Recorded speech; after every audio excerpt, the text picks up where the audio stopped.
चतुर बिल्लू और लालची सेठ। गांव में एक बहुत ही चालाक बिल्ली थी जिसका नाम था बिल्लू।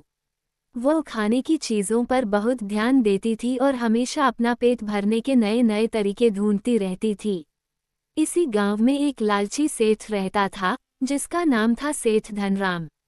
वो बहुत अमीर था, लेकिन खाने पीने की चीज़ों को तिजोरी में बंद करके रखता था ताकि कोई चुरा न सके। एक दिन बिल्लू ने सुना कि सेठ के गोदाम में ताज़े दूध और मलाई के मटके भरे पड़े हैं।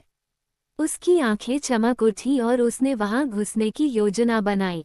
बिल्लू की चालाकी। बिल्लू ने देखा कि गोदाम का दरवाज़ा बहुत मजबूत था, लेकिन उसकी छत पर एक छोटा सा रोशनदान खुला था। वह धीरे धीरे उस रोशनदान से अंदर कूद गई और सीधे मलाई के मटकों के पास पहुंची। वाह, इतनी सारी मलाई, आज तो मज़ा आ गया, बिल्लू ने सोचा और चटकारे लेकर मलाई खाने लगी। इसी बीच सेठ धनराम को कुछ हलचल का अंदेशा हुआ। वह गोदाम के पास आया और दरवाज़ा खोलते ही चिल्लाया, चोर चोर। बिल्लू की चतुराई। बिल्लू फौरन समझ गई कि अब उसे जल्दी से भागना होगा, लेकिन दरवाजे की तरफ जाने पर सेठ ने उसे पकड़ने के लिए लाठी उठा ली। बिल्लू ने झटपट एक चाल चली। उसने जोर से रोना शुरू कर दिया और कहा, सेठ जी, मैं यहाँ चोरी करने नहीं आई थी, मैं तो आपकी गोदाम की सफाई करने आई थी। ये चूहे मलाई चुरा रहे थे, मैं तो उन्हें पकड़ रही थी। सेठ थोड़ा सोच में पड़ गया, लेकिन फिर शक से बोला, तो फिर तुम्हारे मुंह पर मलाई क्यों लगी है? बिल्लू ने तुरंत अपनी चतुराई दिखाई और बोली, सेठ जी, क्या आपने कभी सुना नहीं, चोर को पकड़ने के लिए उसकी तरह बनना पड़ता है।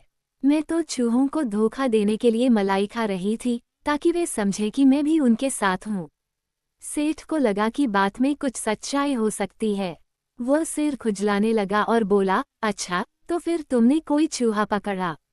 बिल्लू ने फौरन कहा, अरे सेठ जी, जब आप चिल्लाए तो सारे चूहे भाग गए। अब मैं उन्हें पकड़ने जा रही हूँ। और यह कहकर वह झटपट रोशनदान से बाहर कूद गई। सेठ धनराम समझ ही नहीं पाया कि क्या हुआ। इधर बिल्लू आराम से अपना पेट भरकर निकल गई और मन ही मन हंसते हुए बोली, चालाकी से हर तिजोरी का ताला खुल सकता है। सीख। चालाकी और हाजिर जवाबी से बड़ी मुश्किल को हल किया जा सकता है।